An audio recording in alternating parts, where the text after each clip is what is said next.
ஆண்டவரும் உலக இரட்சகருமாகிய இயேசு கிறிஸ்துவின் இனிதான நாமத்தினால இந்த ஞாயிறு வழிபாட்டிலே வந்திருக்கிற உங்கள் யாவரையும் ஆண்டவர் இயேசு கிறிஸ்து நாமத்தினால நான் வாழ்த்தி வரவேற்கின்றேன். விசேஷமாக கடந்த ஒரு சில வாரங்களாக நீதிமான் ஆவது எப்படி என்று சொல்லி தலைப்பு கீழாக பல செய்திகளை நாம் கேட்டுக்கொண்டிருக்கிறோம். இந்த வாரத்தில் நான் தொடர்ந்தான அந்த செய்தி நான் கொடுக்காதபடிக்கு ஒரு வித்தியாசமான வேற ஒரு பகுதியிலிருந்து கர்த்தருடைய வார்த்தையை நான் பகிர்ந்து கொள்ள ஆசைப்படுகிறேன். என்னுடைய சரீர பலவீனத்தோடு நான் காணப்படுகிறேன். என்னுடைய செய்தி மிகவும் சுருக்கமாய் உங்களோடு பகிர்ந்து கொள்ள நான் ஆசைப்படுகிறேன். ஞாயிற்றுக்கிழமையிலிருந்து தொடர்ந்து நீதிமானாவது எப்படி என்று சொல்லி பலவிதமான தலைப்புகளாய் கர்த்தருடைய வார்த்தைகளே நாம் கேட்க நாம் ஆயத்தமாக இருக்கிறோம். யாராவது வாசிப்போம். சங்கீதம் 25 சங்கீதம் 10 வசனத்தை நாம் வாசிப்போம். சங்கீதம் 25 10 வசனம்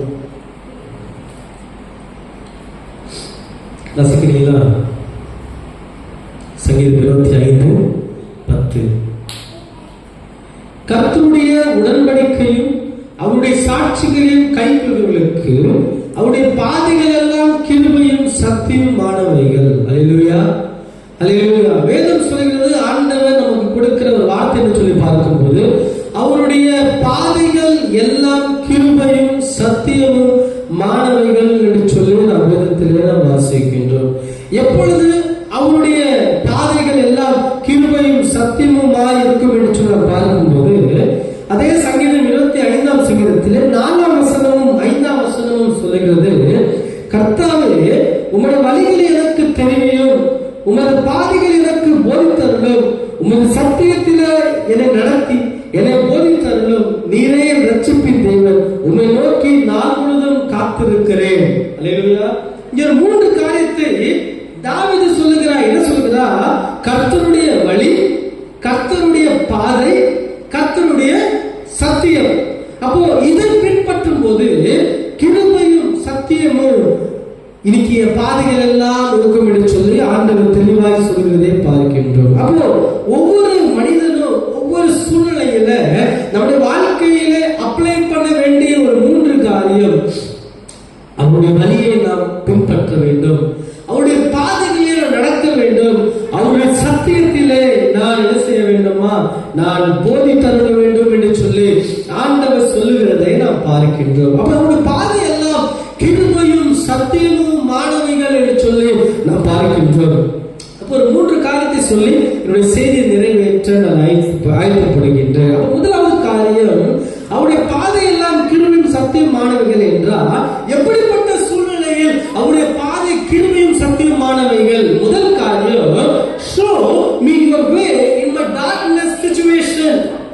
ஆண்டவரே உன்னுடைய வழியை என்னுடைய இருளான நேரங்களிலே, இருளான காலகட்டத்திலே எனக்கு காண்பி தரணும் என்று சொல்லி ஆண்டவரிடத்திலே நான் கேட்க வேண்டும். show me your way in a darkness situation.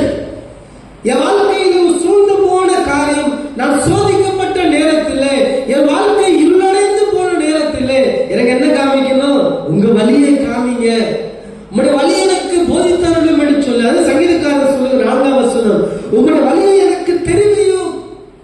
அப்போ show me your way in my darkness situation. ஒருவேளை என் வாழ்க்கை இருளடைந்து போன வாழ்க்கையாக இருக்கலாம், நான் சோர்ந்து போன நிலைமையில இருக்கலாம், என் வாழ்க்கையில தள்ளப்பட்ட சூழ்நிலை காணப்படுகிறார். ஆண்டவர் சொல்லுகிறார், நீ நாம் ஆண்டவரை பார்த்து கேட்க வேண்டும், உம்முடைய வழி எனக்கு போதித்தருளும், உம்முடைய வழி எனக்கு காண்பித்தருளும் என்று சொல்லி பார்க்கின்றோம். இன்னைக்கு வேத கர்த்தருடைய வார்த்தைக்கு ஆதாரமாய் நான் வாசிக்கிறதான ஆதியாகமம் 39 அதிகாரத்தை வாசித்து பார்க்கும்போது யோசேப்புடைய வாழ்க்கையை பார்க்கிறோம்ல.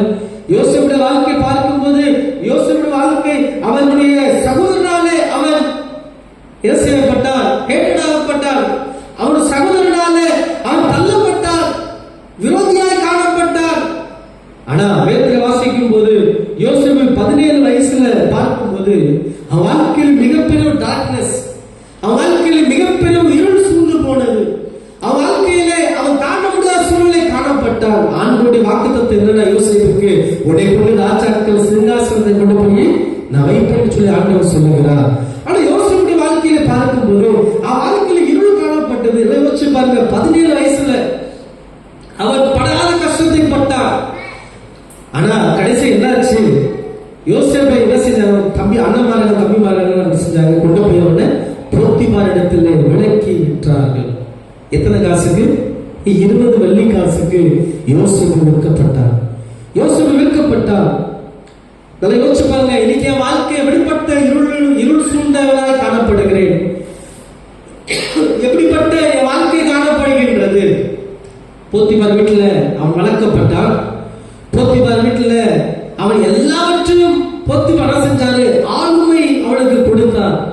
கடைசியில போத்திபாருடைய மனைவி மூலமாக பாவத்துக்குள்ள இழுக்கப்பட்டான். ஆனா யோசேப்பு அதை இடம் கொடுக்கல. அதை விட்டு விலகி ஓட ஆரம்பித்தான்.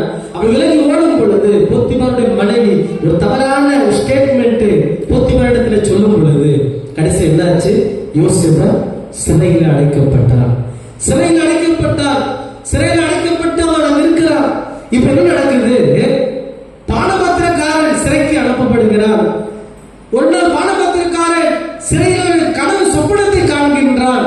சொப்பனத்தை காண்பிக்கும் போது இந்த சொப்பனத்துக்கு யாருக்கு பதில் கொடுப்பார் என்று சொல்லி அவன் கலங்கி நிற்கும் பொழுது யோசேப்பு போய் அவனை பார்க்க ஆரம்பித்தான். பானபாத்திரக்காரனை பார்த்த உடனே யோசேப்பு சொல்றார், ஏன் உன் முகம் கலங்கி போய் இருக்குன்னு சொல்லி கேட்கும் போது பானபாத்திரக்காரன் சொல்ற, நான் இரவில் ஒரு சொப்பனத்தை கண்டேன்.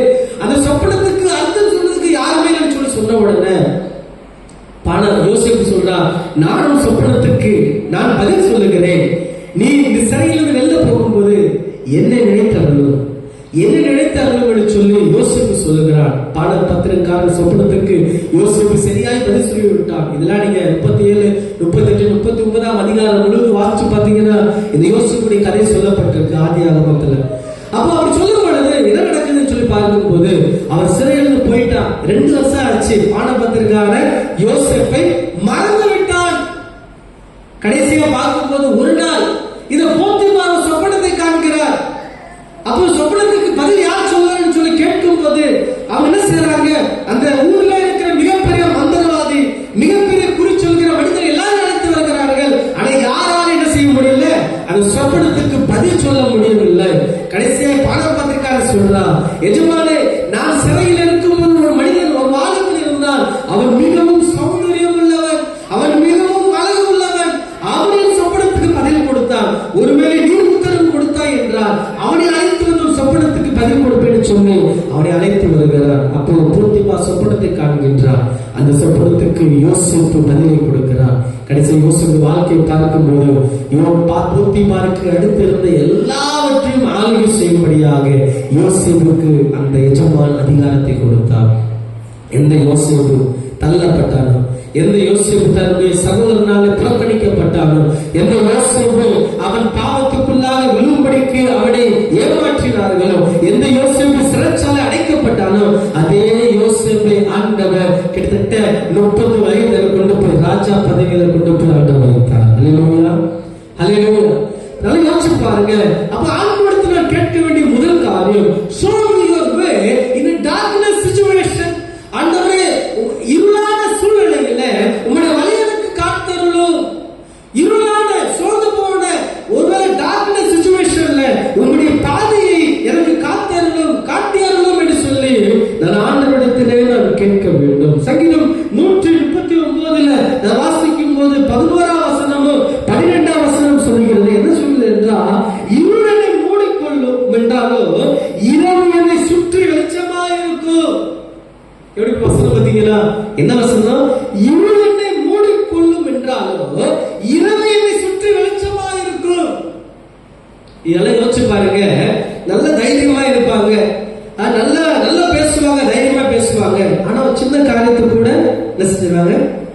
பயந்துருவாங்க. ஒரு சின்ன காரியம் தாங்க முடியாது. அதாவது நல்லா ஹைட்டா வெயிட்டா எல்லாவற்றையும் போல்டா பேசுவாங்க. ஆனா அவங்களால ஒரு சின்ன கஷ்டம் வந்தா தாங்கிக்க முடியாது. ஆனா எல்லாவற்றையும் பயந்த சுபாவத்தில் இருப்பாங்க. எதை கண்டாலும் பயப்படுவாங்க. வேதம் சொல்கிறது, இருளனை மூடிக்கொள்ளும் என்றாலும், இருள் என்றால் என் வாழ்க்கையிலே டார்க்னஸ் சிச்சுவேஷன் வரும் பொழுது, என் வாழ்க்கையிலே நான் கஷ்டப்படுகிற சூழ்நிலை வரும் பொழுது இரவு என்னை சுற்றி எப்படி இருக்குமா? வெளிச்சமா இருக்கும். அல்லேலூயா, அல்லேலூயா. இருளனை இரவு எனக்கு வெளிச்சமா இருக்கும். இரவு எப்படி இருக்குமா? பகலை போல இருக்கும். ஆண்டவர் அந்த பயத்திலிருந்து என்னை நீக்க அவர் சூழ்ந்து கொண்டாலும், இரவு என்னை மூடி கொண்டாலும், இரவு என்னை சுற்றிலும் வெளிச்சமாய் இருக்கும், வெளிச்சமாய் இருக்கும். இன்னைக்கு ஆண்டோட சமூகத்தில் கேட்கிறேன், ஆண்டவரே என்னுடைய இருளான சூழ்நிலையில எனக்கு ஒரு இரவு வெளிச்சமாய் மாறும்படியாக, என் பாதையெல்லாம் வெளிச்சமாய் மாறும்படியாய் எனக்கு செய்தார்களும். அப்பொழுது அவருடைய பாதையெல்லாம் கிருபையும் சத்தியமானவைகளாய் காணப்படும். இரண்டாவது காரியம், இது யோசேப்புடைய வாழ்க்கையில் நாம் கற்றுக்கொள்கிற காரியம் சொல்லி பார்க்கும்போது, teach me your way. முதலாவது teach me your way in a darkness situation. இரண்டாவது எனக்கு உங்களுடைய வழியை கற்றுக்கொடு. முதலாவது இருளான சூழ்நிலையில உங்களுடைய வழி எனக்கு காண்பித்தரலோ. இரண்டாவது teach me your way. இருளான சூழ்நிலையில, அதாவது சூழ்நிலையில உங்களுடைய வழியை எனக்கு, பாதை எனக்கு என்ன செய்வோம், கற்றுக் கொடுக்க வேண்டும் என்று சொல்லி பார்க்கின்றோம். யோசேப்புடைய வாழ்க்கையில பார்க்கும்போது அவன் சோதனை நெருக்கடியிலே அவன் வாழ்க்கை தள்ளப்பட்டது. சோதனை நெருக்கடி சூழ்நிலையில அவன் வாழ்க்கை தள்ளப்பட்டது. இன்னைக்கு செய்தி தலைப்பா தான், நெருக்கடி நேரத்தில் ஆண்டவர் யோசேப்புக்கு கற்றுக் கொடுத்த வழிகள் தான் இன்னைக்கு நான் செய்தியாய் நான் கேட்டுக் கொண்டிருக்கிறேன். அப்போ நான் சொல்ல வேண்டும், ஆண்டவரே உங்களுடைய வழியை எனக்கு போதித்தார்களோ, உங்களுடைய வழி எனக்கு காண்பித்தார்களும் என்று சொல்லி ஆண்டவரிடத்தில் கேட்க வேண்டும். அதுதான் சங்கீதம் 25ஆம் அதிகாரத்தில் வாசிக்கும் போது 4ஆம் வசனம் 5ஆம் வசனம் சொல்வது, உங்களுடைய வழியை எனக்கு தெரிவியும், உங்களுடைய பாதைகளை எனக்கு போதித்தார்களும். முதலாவது அவருடைய வழியை எனக்கு காண்பிக்க வேண்டும். இரண்டாவது அவருடைய வழியை எனக்கு, அவருடைய பாதைகளை எனக்கு போதித்தருளும் என்று சொல்லி ஆண்டவருடைய சமூகத்தில் நான் கேட்க வேண்டும். மூன்றாவது காரியம், அதே சங்கீதம் 25ஆம் அதிகாரத்தில் வாசிக்கும் போது, guide me in your truth and teach me to understand your plan for me. ஆண்டவரே எனக்கு உம்முடைய சத்தியத்தை எனக்கு நடத்தி, எனக்கு வழி நடத்தி, அதை புரிந்து கொள்வதற்கு என் வாழ்க்கையில் திட்டத்தை கொடுப்பீராக. guide me in your truth and teach me to understand your plan for me. அவருடைய திட்டத்தை நான் கற்றுக்கொள்வதற்கு, அந்த திட்டத்தை நான் புரிந்து கொள்வதற்கு, அந்த சத்தியத்தை நான் புரிந்து கொள்வதற்கு அவர் என்ன செய்யணும்னா, எனக்கு கற்றுக் கொடுங்க. முதலாவது ஷோ, எனக்கு காண்பு தரணும். இரண்டாவது டீச் மீ, எனக்கு அதை போதி தரணும். மூன்றாவது என்ன சொல்றாரு, அந்த ட்ரூத், அந்த விசுவாசம், சத்தியத்தை நான் அறிந்து கொள்வதற்கு, அதை புரிந்து கொள்வதற்கு அந்த திட்டத்தை என் வாழ்க்கையில வைங்க என்று சொல்லி நான் கேட்க வேண்டும். அதை யோசித்து பாருங்க, யோசேப்பு ஆண்டவருடைய திட்டத்தை நேர்த்தியாய் புரிந்து கொண்டான், பாவத்தை விட்டு விலகி இருந்தான், ஆண்டவருடைய வாக்குத்தத்தை விட்டு பின்வாங்காமல் இருந்தான். கர்த்தர் எனக்கு கொடுத்த வாக்குத்தத்தை ஏதாவது ஒரு நாள்ல நிறைவேற்றுவார் என்று சொல்லி கிட்டத்தட்ட 13 வருடங்கள் அவன் ஆண்டவருடைய சமூகத்தில் அவன் காத்து கொண்டிருந்தான் சொல்லி பார்க்கின்றோம்.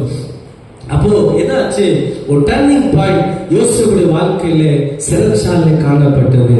அப்போ அவன் சிறைச்சாலை இந்த பானபாத்திரக்காரருக்கு பதில் சொல்லும் பொழுது, பானபாத்திரக்காரன் கூட கடைசியில மறந்துட்டான். ஆனா கர்த்தர் அவனை மறக்கவில்லை.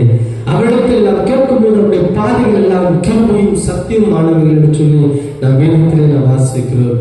ஆண்டவர் யோசேப்பு ஆண்டவருடைய சமூகத்திலே அவன் காத்து கொண்டிருக்கும் போது ஆண்டவர் மிகப்பெரிய உயர்வை ஆண்டவர் இந்த யோசேப்புக்கு கொடுத்தான்னு சொல்லி பார்க்கின்றோம். அப்போ இந்த நாட்கள்ல 3 காரியத்தை கற்றுக்கொண்டோம். என்ன செய்யறோம், ஒரு இருளான சூழ்நிலையில நான் கேட்க வேண்டிய காரியம், எனக்கு சோமி யுவாபி, உங்களுடைய வழி எனக்கு காண்பியும். இரண்டாவது, உங்களுடைய வழி எனக்கு கற்றுக்கொடு. மூன்றாவது, உங்களுடைய சத்தியத்திலே நான் நடந்து கொள்ள உங்களுடைய திட்டத்தை என் வாழ்க்கையில வெளிப்படுத்தும். அப்படி யோசேப்பு தன் வாழ்க்கையிலே நேர்த்தியாய் காணப்பட்டதுனால அவன் என்ன சொல்ல தெரியுமா, 5 விதமான அனுபவங்கள் யோசேப்புடைய வாழ்க்கையிலே காணப்பட்டது. முதல் காரியம், வெறுப்பான சூழ்நிலையில் அவனை அன்பு காட்டும் மன்னிப்பையும் அவனை வழிநடத்தினது. அதை யோசிச்சு பாருங்க, வெறுப்பான சூழ்நிலை யோசேப்பு வாழ்க்கையில காணப்பட்டிருக்கும். ஆனா அவன் ஆண்டவனை வைத்திருந்த அன்பு, ஆண்டவர் அவனுக்கு கற்றுக் கொடுத்த காரியங்கள் அவனை மன்னிக்கவும் உதவி செய்தது. இரண்டாவது, temptation lead to deep faith in God. சோதனையுடன் காலகட்டங்களில் ஆண்டவரின் மீது ஆழமான விசுவாசத்தை வைத்தார். இன்னைக்கு என் வாழ்க்கையில டெம்ப்டேஷன் இருக்கலாம், என் வாழ்க்கையில சோதனை இருக்கலாம். அந்த சோதனை வாழ்க்கையில இந்த ஆண்டவரோட டீப்பான ஃபெய்த் என்ன செய்யணும்? நான் வைக்க வேண்டும். சோதனையான காலகட்டங்களில் ஆண்டவர் மீது ஆழமான விசுவாசத்தையும் இந்த யோசேப்பு வைத்திருந்தார் சொல்லி பார்க்கிறோம். மூன்றாவது, the forsaken situation lead to the whole strong in God. அதாவது forsaken situation lead to the whole strong in God. மறக்கப்பட்ட கைவிடப்பட்ட சூழ்நிலையில் கடவுள் மேல உறுதியாக இருக்க வேண்டும். மூன்றாவது காரியம், நான் ஒருவேளை மறக்கப்பட்ட சூழ்நிலை இருக்கலாம், நான் ஒருவேளை கைவிடப்பட்ட சூழ்நிலை இருக்கலாம். அப்படிப்பட்ட சூழ்நிலை கர்த்தர் மேல, கைவிடப்பட்ட சூழ்நிலை கடவுள் மீது நான் உறுதியான நம்பிக்கையுள்ளவனாய் நான் காணப்பட வேண்டும். நான்காவது, forgotten situation lead to the persons. அதாவது மறைக்கப்பட்ட சூழ்நிலையில் யோசேப்பை பொறுமையில் வழி நடத்தினது. மறைக்கப்பட்ட சூழ்நிலையில் யோசேப்பு பொறுமையாய் அவன் காணப்பட்டான். ஐந்தாவது, the waiting situation lead to the inherent blessing of God.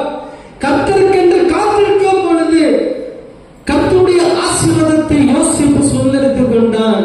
இன்னைக்கு என் வாழ்க்கையில பிரச்சனை இருக்கலாம், என் வாழ்க்கையில போராட்டம் இருக்கலாம், நான் பொறுமையோடு காத்திருக்க வேண்டும்.